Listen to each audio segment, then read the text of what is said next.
Assalamualaikum warahmatullahi wabarakatuh. Perkenalkan, nama saya Bunga Filsatika. Di sini saya akan menjelaskan mengenai pasar monopolistik. Yang pertama, di sini ada pengertian pasar monopolistik.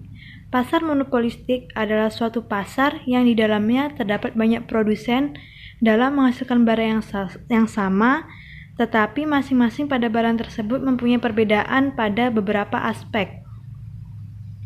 Produsen atau penjual di pasar ini jumlahnya sangat tidak terbatas, tetapi barang atau produk yang dihasilkan setiap produsen memiliki karakter tersendiri yang membedakannya pada barang lainnya.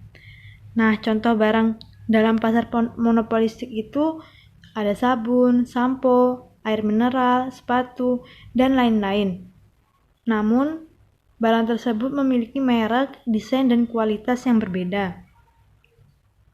Selanjutnya, ciri-ciri pasar monopolistik. Yang pertama, terdapat banyak penjual atau produsen. Yang kedua, terdapat diferensiasi produk atau bermacam-macam produk. Yang ketiga, produsen dapat menentukan harga. Yang keempat, produsen mudah keluar masuk pasar. Ketika produsen menganggap bahwa dirinya mampu bersaing dalam pasar tersebut, maka produsen akan bertahan, dan begitu juga dengan sebaliknya.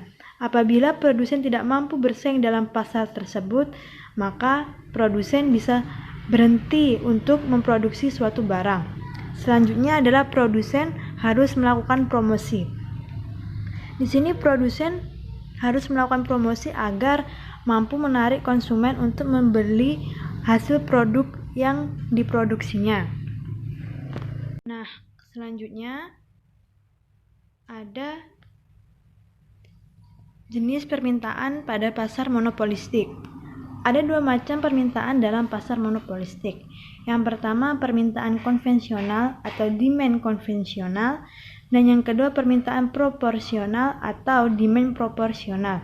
Kurva tersebut menurun sebagai akibat adanya kemampuan produsen dalam menentukan harga. Ini adalah bentuk kurva dari permintaan pasar monopolistik. Nah, selanjutnya yaitu maksimalisasi laba pada pasar monopolistik. Pada pasar monopolistik, laba maksimal tercapai ketika jumlah output berada di tingkat di mana marginal cost atau MC sama dengan marginal revenue atau MR. Nah, ini adalah gambar kurva ketika suatu pasar monopolistik mencapai maksimalisasi laba. Nah, kuantitas output yang menghasilkan laba maksimal adalah pada tingkat di mana MC sama dengan MR, yaitu sebesar Q1. Selanjutnya yaitu equilibrium pada pasar monopolistik atau harga keseimbangan pada pasar monopolistik. Di sini terdapat kurva equilibrium di pasar monopolistik.